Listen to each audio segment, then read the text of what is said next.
Waiting to be called, and you're still hearing the conversations, I'm sure, about the two tornadoes that hit the capital city, or at least to the north of the outskirts of town. So 2 reports coming in, or the surveys from the National Weather Service, and both of these tornadoes were reported around 110th Avenue Northwest. Again, that is pretty much rural Burleigh County, as well as into the northern tier of the city. But the first one did have some damage. There was a house that maybe had a roof ripped off, and I think a silo or something like that. And then the second tornado that touched down just within minutes, that had no damage. So that one is going to go with the report there of unknown categories, or at least the ranking of that.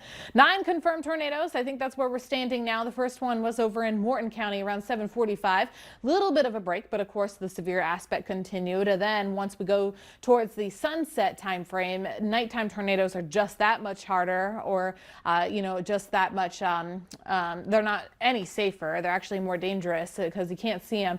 But of course that's where they just went all the way down. The Minokan one was from the same cell as the Bismarck tornado. But we turn to the severe storms now, and where we stand for 2025 from year to date.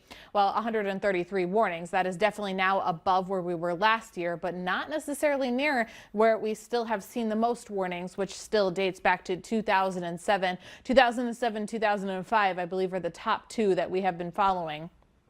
And now that the month of June is pretty much over, today being the last day, it'll go with a near normal day here, depending on, how hot we go. But normal is deemed to be 82 degrees. And we obviously saw some 60s on the latter half of June. And then we had full warm week, and just to the first half of June too was on that cooler side. But we're ending at about 0.5 degrees below normal. You can call it a near normal month. Now the sun is out.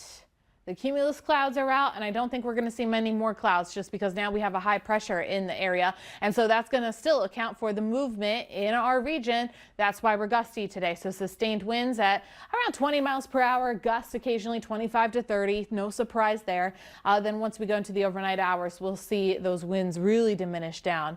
We turn to the 80s for the daytime highs. Really not much to it the next 72 hours, I will say. But once we get to tonight, into the 50s, high pressure builds. So tomorrow will not be as windy, but well into the 80s at that point. And then once we go into our Tuesday, and it's actually 60 degrees overnight, that'll still pump forward towards the 4th itself. We're near 70 into the overnight hours with the humidity. But Wednesday, 80s and 90s for most of us on Thursday. But it's that dome of heat that is building. It's not the biggest ridge in the world, but that's partly as to why we're warmer. Now the emphasis too is over the coming days, are we going to see rain over the 4th of July weekend?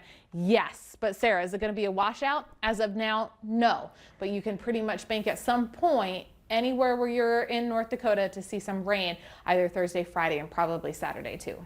All right, well, bring lots of clothing options when you're out and about for your 4th of July. Yep, and it'll be a little bit cooler, but nothing like what we're going to see Thursday. Okay.